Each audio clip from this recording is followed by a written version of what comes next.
그 무장 세력인 하마스가 약 20분 동안 무려 약 5천 발의 그 미사일을 로켓포를 그렇게 이스라엘 땅에 발사를 했다고 합니다. 그 때문에 지금 수백 명의 그 사상자가 발생하고 있고, 이스라엘에서는 이것을 이제 전쟁으로 규정해서 지금 보복하겠다라고 하는 그러한 기사를 봤습니다.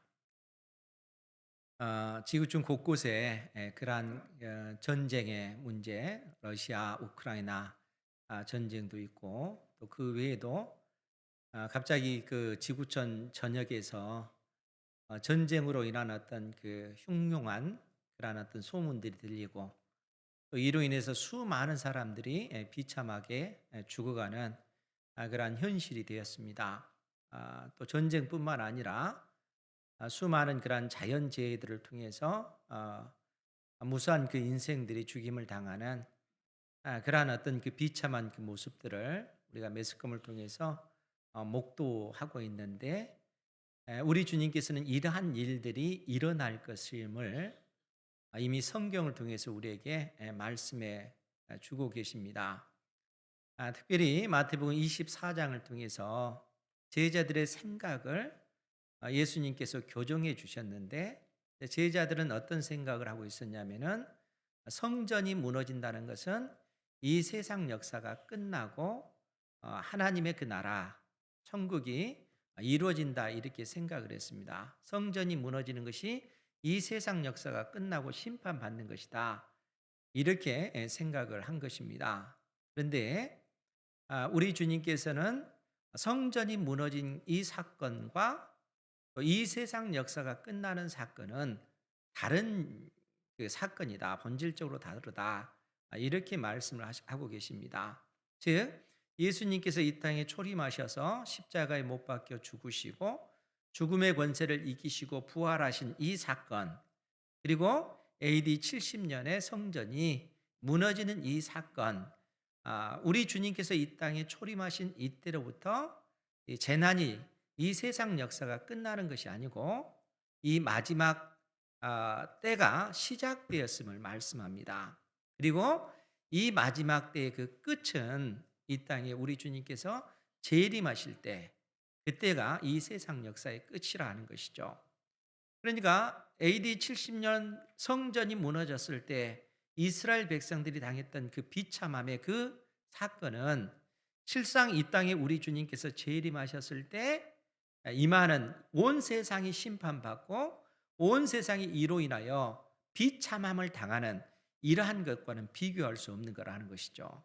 그리고 이 기간 동안 예수님의 초림부터 재림 때까지 이 마지막 날들 가운데 벌어지는 그 일들이 수많은 전쟁들, 나라와 나라 사이에, 민족과 민족 사이에 일어난 그런 전쟁과 분쟁, 그리고 수많은 자연재해인 기근과 또 지진과 전염병, 이런 재해를 통해서 무수한 인생들이 심판을 받는다는 것이죠. 그러니까 이러한 전쟁과 이 그 자연 재난을 통해서 우리 인간의 그 무기력함을 거기서 깨달아 알아야 되고, 또 그러한 어떤 그 전쟁과 인간이 당하는 그 비참한 그러한 현실을 통해서 장차 이 땅에 우리 주님께서 오셔서 온 세상을 심판하실 때 하나님 편에 서 있지 않는 이 세상이 당할 그 진노의 그 심판을 우리는 지금 현실 속에서 벌어진 일들을 통해서 그 진리를 일깨우라 라고 우리 주님께서 말씀하고 계시는 것입니다. 그러면서 주님께서는 이 땅에 우리 주님께서 재림하실 그때가 언제인지 알지 못하지만 그 주님께서 재림하실 때의 그 징조에 관해서 우리에게 가르침을 주고 있습니다. 그 내용이 오늘 본문의 말씀이다 하는 것이죠. 그래서 오늘 마태복음 24장 32절 말씀에 보면 주님께서 무화과 나무의 비유를 배우라 라고 말씀하십니다. 무화과 나무의 비유를 배우라. 비유로 말씀하시는 것이죠. 그런데 이 비유가 가지고 있는 그 의미가 있는데, 우리가 시편 78편 2절 말씀에 보면 내가 입을 열어 비유로 말하고 예로부터 감춰졌던 것을 드러내리니 이렇게 언급을 하고 있습니다.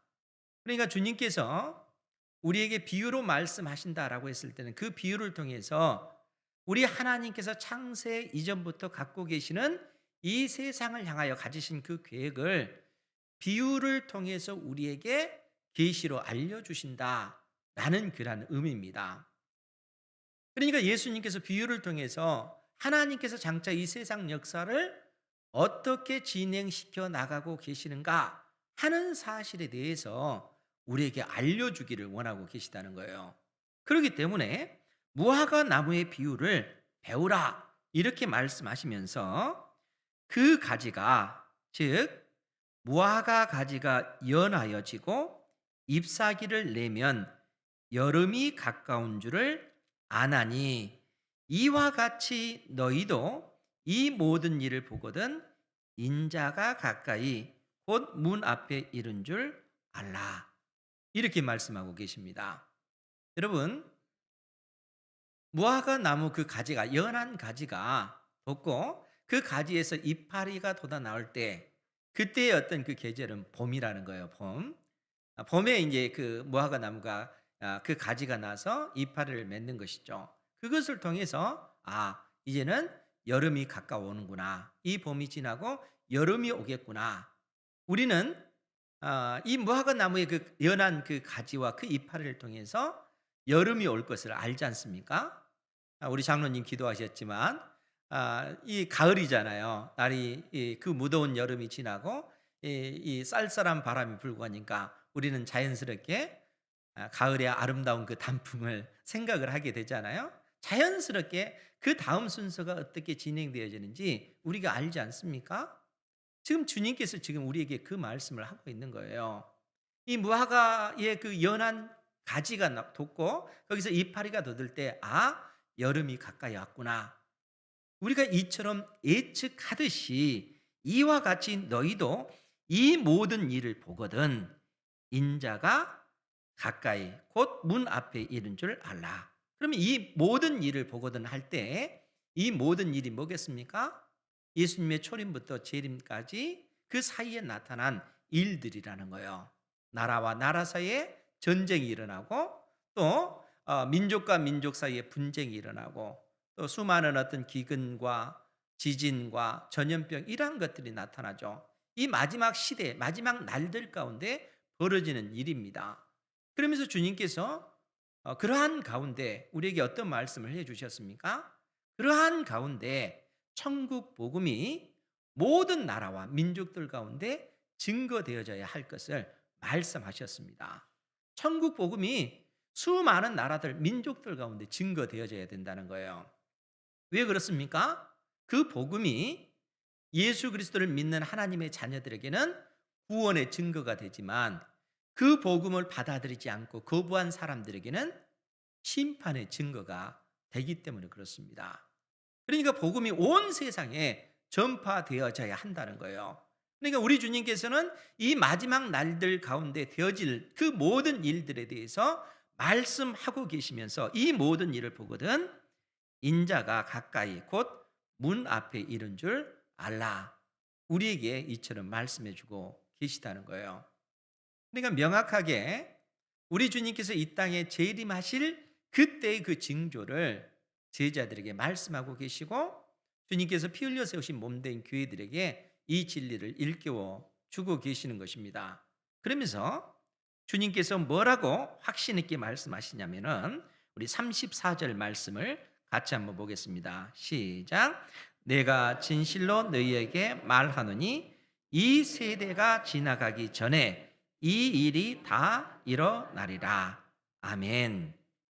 그러니까 이 세대가 지나가기 전에 이 일이 다 일어나리라. 이 말은 이 일이 다 일어나야 이 세대가 끝난다라는 의미입니다.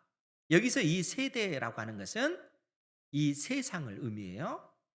세대라고 하는 것은 이 세상, 이 세상은 지금 현재 우리가 살고 있는 세상을 말합니다. 그러니까 주님께서는 우리가 살고 있는 이 세상이 지나가기 전에 이 일이 다 일어나야 하리라. 즉 주님께서 이 마지막 날들 가운데 말씀하신 그 모든 내용들이 다 일어나야 이 세상 역사가 끝난다라는 얘기입니다. 지난번에도 말씀을 드렸지만 우리는 이 세상과 그러니까 금생과 내세, 내생을 얘기를 하잖아요. 그러니까 금생이라고 하는 것은 지금 현재 우리가 살고 있는 그 세상을 금생이다 그렇게 얘기하잖아요. 보통 우리나라 사람들은 지금 현재 우리가 살고 있는 이 세상과 죽으면 가는 내세에 관해서, 내생에 관해서 지금 생각을 하잖아요. 그래서 사람이 죽으면은 우리 천국까지 이제 이렇게 생각을 하지 않습니까? 근데 성경은 천국은 죽어서 가는 곳이 천국이 아니고 천국은 이미 이 세상 역사 가운데 들어왔다라고 얘기를 합니다. 그러니까 예수 그리스도를 믿는 사람들은 이미 천국에 들어와 있는 것입니다. 믿으시기 바랍니다. 예수님을 믿는 여러분들은 이미 내가 죽으면 천국 갈 거야 그것이 아니고 이미 여러분들은 천국 백성이 됐다는 거예요. 천국에 들어온 것입니다. 왜냐하면 하나님의 나라가 이미 이 세상 역사 가운데 들어왔기 때문에 그런 거예요. 그러면 사람이 죽으면 어디에 갑니까? 물론 우리가 표현을 천국 갑니다라고 했을 때 우리 주님께서는 그 천국을 낙원이다 이렇게 얘기를 합니다.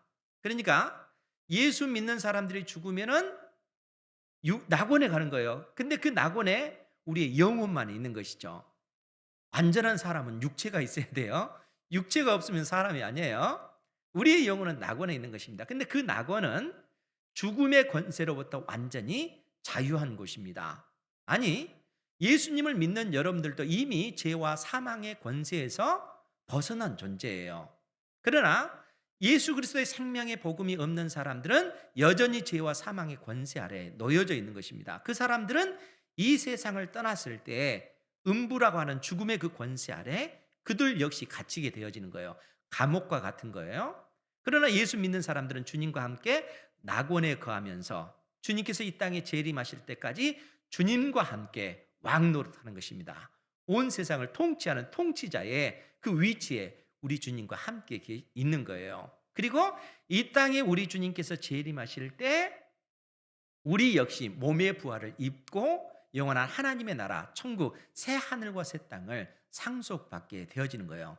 역사 가운데 그 일이 이루어지는 겁니다. 이 세상 역사가 끝나고 오는 세상 하나님의 나라가 이루어질 때 이러한 일들이 벌어지게 될 거예요.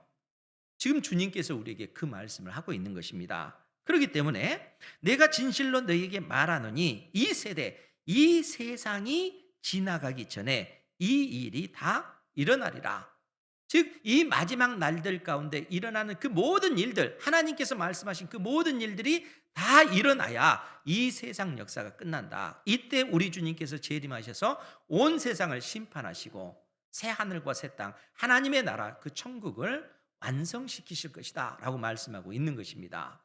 그러니까 이미 우리가 들어와 있는 하나님의 나라, 우리 눈에는 선명하게 보이지 않지만 그 하나님의 나라의 실체가 이 땅에 우리 주님께서 재림하실 때 그 실체가 드러나게 될 것이고 새 하늘과 새 땅을 통해서 하나님의 그 나라, 그 극치에 이르는 하나님의 그 나라의 그 실체에 우리가 있게 되어질 것을 주님께서는 말씀하고 있는 것입니다. 이 진리 가운데 여러분들이 나아가시기 바랍니다. 하나님께서 말씀해 주시는 이 진리가 이 말씀이라는 거예요. 그러니까 우리의 어떤 고정관념, 지금까지 가지고 있던 사고방식을 하나하나 수정해서 하나님의 말씀에 따라서 생각의 방식을 바꾸어 나가야 되는 것입니다. 그것이 새로운 피조물로서의 삶의 방식인 것입니다. 이 믿음 가운데 살아가시기 바랍니다. 그러면서 우리 주님께서 35절 이하에 천지는 없어질지언정 내 말은 없어지지 아니하리라. 그러나 그 날과 그때는 아무도 모르나니 하늘의 천사들도 아들도 모르고 오직 아버지만 아시느니라. 주님께서 말씀하신 그 말씀은 그대로 다 이루어진다는 거예요. 그리고 이 땅에 우리 주님께서 재림하실 그때는 하늘의 천사들도 모르고 아들도 모르고 오직 아버지만 아신다라고 이야기를 합니다. 물론 여기서 여러분들이 오해해서는 안 돼요. 성자 예수님께서 이 땅에 재림하실 그 날을 모르는 것이 아니고 인성을 가지신 우리와 똑같은 육체를 입고 오신 인성을 가진 예수님께서는 이 땅에 재림하실 그거에 대해서 모르신다 이렇게 표현한 것입니다. 즉 이 땅에 메시아 그리스도가 오시는 그 모든 그 계획은 성부 하나님의 그 권한에 속한 것이다 라는 그러한 의미입니다. 그러한 측면에서 하늘의 천사들도 아들도 모르고 아버지만 아시느니라 이렇게 말씀하고 계셔요. 그러면서 주님께서는 그러나 더 중요한 것이 뭐냐면은 이 땅에 우리 주님께서 재림하시기 전까지, 즉 예수님의 초림부터 재림까지 하나님의 택한 백성들이 어떻게 우리의 삶을, 믿음의 삶을 살 것인가, 그 부분에 대해서 우리 주님께서 강조하셔서 우리에게 말씀해 주고 계십니다. 이 부분이 중요하다는 거예요. 그래서 그때를 염두에 두고 우리 주님께서 무려 7가지 비유를 들어서 말씀하십니다. 우리 37절 이하부터 25장 마지막 절 46절까지의 무려 7개의 비유를 들어서 말씀해 주고 계시는데, 그 비유의 내용을 조금 오늘 그 본문을 중심으로 해서 보도록 하겠습니다. 37절 말씀에 보면 우리 주님께서 이 땅에 재림하실 때의 그 모습을 노아의 때와 같이 인자의 임함도 그러하리라 이렇게 말씀하고 계십니다. 예수님께서 이 땅에 재림하실 때 그 상황을 노아의 때와 같은 모습으로 묘사를 해놓고 있어요. 그러면서 그때 당시 사람들의 그 특성이 어떠했는가 하는 사실에 대해서 38절에 홍수 전에 노아가 방주에 들어가던 날까지 사람들이 먹고 마시고 장가들고 시집가고 있으면서 홍수가 나서 그들을 다 멸하기까지 깨닫지 못하였으니 인자의 임함도 이와 같으리라. 우리가 창세기를 보면은 노아가 산 중턱에 방주를 짓습니다. 그 길이를 환산해 보니까 길이가 약 150m 정도 돼요. 그리고 넓이는 한 25m 정도 되고 높이는 15m 정도 됩니다. 큰 방주를 산 중턱에 짓는 것이죠. 그런데 이제 보통 사람이라면은 의문을 가질 것 아니에요? 아니, 이 배를 짓는데 왜 산 중턱에 짓는가? 바닷가에 지어야지. 그러지 않습니까? 노아 당대 사람들이 바라보는 시각이 그거예요. 그러할 때 노아가 뭐라고 얘기했겠어요? 하나님께서 물로 온 세상을 심판하실 것입니다. 그때를 대비하면서 지금 방주를 짓고 있습니다. 이렇게 대답할 것 아니에요? 그때 사람들이 뭐라고 하겠습니까? 그 내용을 받아들이겠어요? 노아가 이상해졌구나. 노아가 미쳤구나. 이렇게 생각하지 않겠어요? 그런데 우리가 베드로전서 2장 5절 말씀에 보면 뭐라고 기록이 되어져 있냐면 오직 의를 전파하는 노아와 7 식구들을 보존하시고, 이 구절이 있어요. 그러니까 노아와 그의 그 7 식구들이 의를 전파했다라고 얘기합니다. 복음을 전파했다는 얘기예요. 그 복음이라고 하는 것, 의라고 하는 것이 뭐냐면은 산 중턱에 방주를 지으면서 하나님께서 온 세상을 물로 심판하실 것입니다 라고 그렇게 외쳤다는 거예요. 그럼에도 불구하고 세상 사람들은 그러한 것들을 받아들이지 않은 거예요. 그러한 그 시대의 사람들의 그 성격을 오늘 예수님께서는 뭐라고 말씀하고 계시냐면은 홍수 전 노아가 방주에 들어가던 날까지 사람들이 먹고 마시고 장가들고 시집가고 있으면서 홍수가 나서 그들을 다 멸하기까지 깨닫지 못하였다라고 얘기를 합니다. 이전에도 제가 자주 말씀을 드렸잖아요. 사람들이 먹고 마시고 장가가고 시집가고, 이거는 어떤 특별한 사람들에게만 해당되는 문제입니까? 그렇지 않잖아요. 이것은 예수님을 믿는 사람이든 믿지 않는 사람들이든 다 똑같이 먹고 마시고 장가가고 시집가고 사고 팔고 다 이런 행위들을 하는 것이죠. 그런데 왜 예수님께서는 이 말씀을 하시겠어요? 노아 당대 그 사람들의 특성이 이러하다. 왜 예수님께서 이 말씀을 하고 계시겠어요? 이 사람들은 먹고 마시고 장가들고 시집가고 하면서 오직 그들의 그 소망을, 그들의 행복을 이 땅에 두었기 때문에 그렇습니다. 이 땅에 소망을 두고 먹고 마시고 장가들고 시집가고 사고 팔고 그런 행위들을 땅에 소망을 두고 하는 사람들이라는 거예요.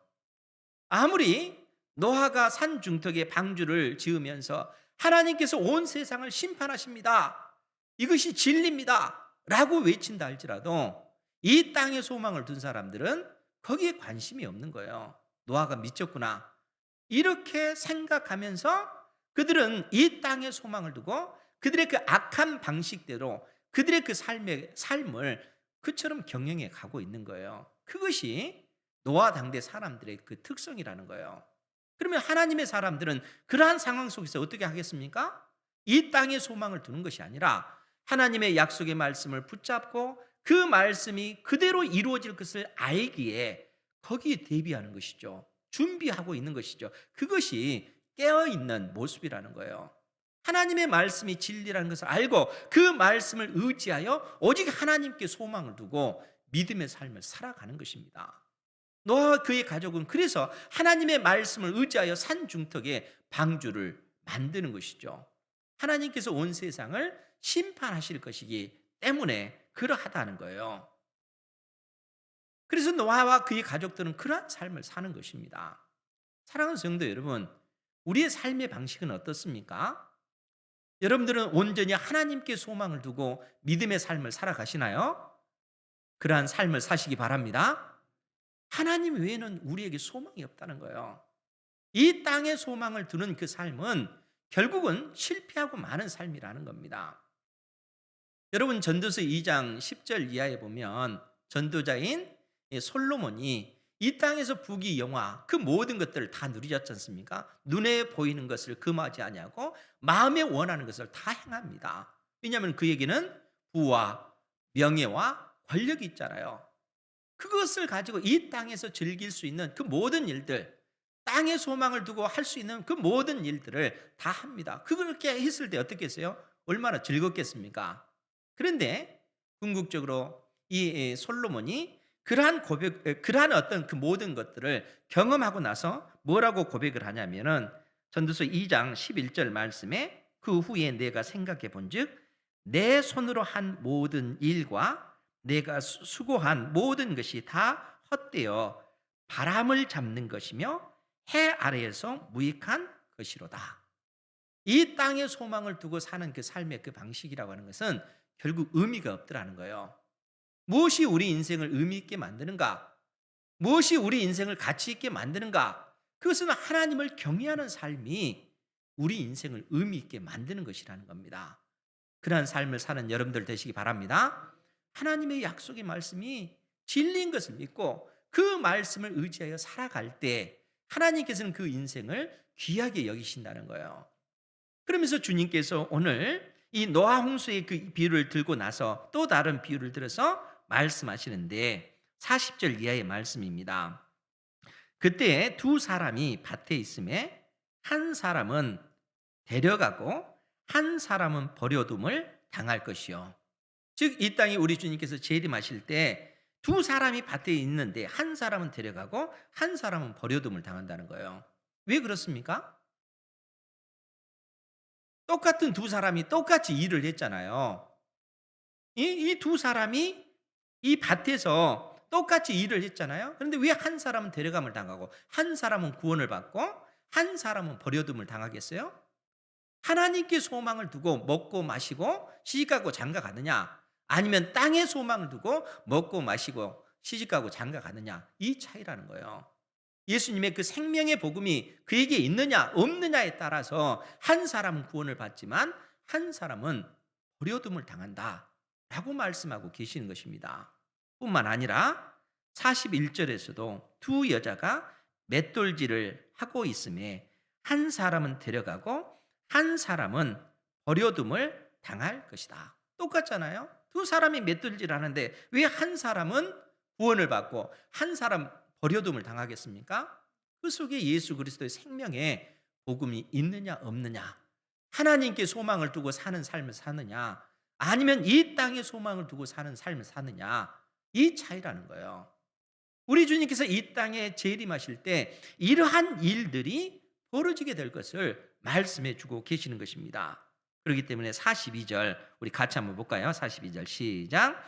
그러므로 깨어 있으라. 어느 날에 너희 주가 임할는지 너희가 알지 못함이니라. 아멘. 그러므로 깨어 있으라.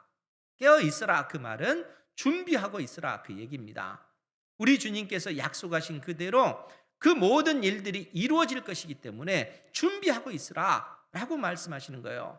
그리고 어떻게 우리가 준비해야 될 것인가 좀 더 쉽게 알도록 하기 위해서 또 비유를 들어서 말씀해 주고 계시는데 43절 이하의 도둑 비유입니다.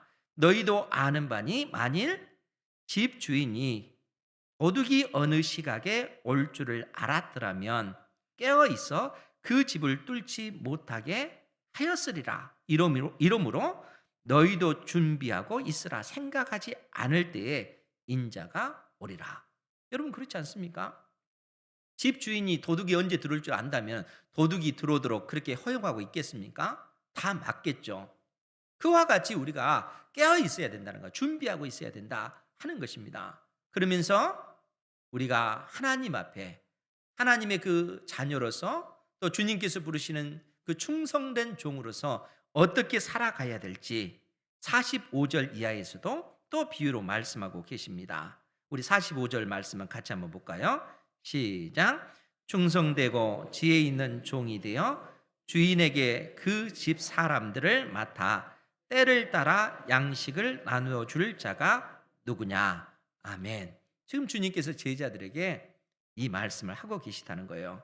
충성되고 지혜 있는 종이 되어 주인에게 그 집 사람들을 맡아 때를 따라 양식을 나누어 줄 자가 누구냐? 우리가 이 땅에서 어떻게 믿음의 삶을 살아야 되는가? 하나님께서 나를 하나님의 자녀로 삼으시고 또 주의 몸된 교회, 주님께서 피 흘려 세우신 몸된 교회를 위해서 하나님께서 우리에게 여러 가지 직분을 맡겨 주셨잖아요. 장로님의 직분도 주셨고 우리 권사님들의 그 직분도 주셨고 안수 집사님들의 그 직분도 주셨습니다. 하나님께서 왜 이 직분을 맡겨 주셨겠어요? 우리를 충성되이 여겨 이 직분을 맡겨주신 것입니다. 그러면 이 직분을 맡은 자로서 우리가 어떻게 살아야 되겠습니까? 지금 하나님께서 충성되고 지혜 있는 종이 되어 주인에게 그 집 사람들을 맡아 때를 따라 양식을 나눠줄 자가 누구냐? 이렇게 말씀하고 계시잖아요. 그러니까 하나님께서 우리에게 어떤 그 직분을 맡기고 어떤 일들을 맡겼을 때 그 일들을 통해서 주님께서 피 흘려 세우신 몸된 교회를 섬기고 또 우리 주변의 수많은 연약한 이들을 살피고 그들이 하나님의 사람으로서 믿음에 떨어지지 않는 자로 설 수 있도록 하도록 하기 위해서 우리에게 이 귀한 직분을 맡기신 것 아니겠어요? 그러니까 우리 주님께서 이 땅에 재림하실 때 이 세상에 다양한 모습들이 있지만 하나님께서는 그 가운데서도 충성된 종을 찾고 계시다는 거예요. 사랑하는 성도 여러분, 하나님 앞에 충성된 종으로 서시기 바랍니다. 특별히 우리 장로님들, 권사님들, 안수 집사님들 이 직분을 가볍게 여기서는 안 됩니다. 하나님께서 맡기신 거예요. 하나님께서 그 직분을 귀하게 여기고 그 직분을 감당하기 위해서 여러분들이 힘쓰셔야 된다는 거예요. 그것이 깨어있는 사람들의 모습이라는 거예요. 우리 주님께서는 그러한 어떤 직분을 가진 자로서 깨어 있어야 되고 준비하고 있어야 되고 그래서 주의 몸된 교회에 연약한 이들이 실족했을 때 그들이 하나님의 사람으로 설 수 있도록 돕는 그러한 역할을 감당해야 된다 하는 거예요. 그러할 때 이 땅에 우리 주님께서 재림하실 때 잘했다 칭찬받는 그러한 삶을 살도록 하시는 것이죠. 그러니까 우리 주님께서 이 땅에 재림하실 때 다양한 그런 모습들을 보여주면서 우리가 이 땅에서 어떻게 깨어서 하나님의 그 일을 감당해야 될 것인가 이처럼 말씀하고 계시다는 거예요. 이 세상에는 다양한 어떤 일들이 지금 벌어지고 있습니다. 수많은 그러한 전쟁으로 인해서 무수한 사람들이 죽어가고 있고 수많은 자연재해, 기근과 또 전염병과 지진, 또 이 태풍, 해일, 사람들이 예기치 못한 그런 일들이 일어나고 있잖아요. 주님께서 다 말씀하고 계신 것입니다. 이러한 일들이 다 일어나야 이 땅에 우리 주님께서 임하신다라고 말씀하고 계십니다. 그리고 그러한 때에 우리가 어떤 삶을 살 것인가 우리에게 묻고 계시는 것이죠. 먹고 마시고 시집가고 장가들고 예수님을 믿는 사람들이나 믿지 않는 사람들이나 똑같은 그런 삶을 삽니다. 그러나 우리의 영혼이 무엇을 바라보고 있는가? 그것은 이 땅에 속한 사람들과 근본적으로 다른 문제죠. 우리는 하나님께 소망을 두고 하나님의 약속의 말씀이 진리인 것을 믿기 때문에 그런 것입니다. 그 약속의 말씀을 의지하여 깨어 준비하는 그러한 삶을 사시기 바랍니다. 힘써 하나님 앞에 기도하고 힘써 주의 말씀을 사랑하고 주의 말씀이 진리인 것을 믿고 순종의 삶을 살아갈 때 하나님께서는 그러한 여러분들을 기뻐 받으시고 영광 받으시는 것입니다. 이러한 삶을 사는 은혜가 있기를 주님의 이름으로 축원드립니다. 기도하겠습니다. 거룩하신 아버지 하나님, 귀한 생명의 말씀을 통하여 교훈하여 주시니 감사드리옵나이다. 저희들이 늘 깨어 있어서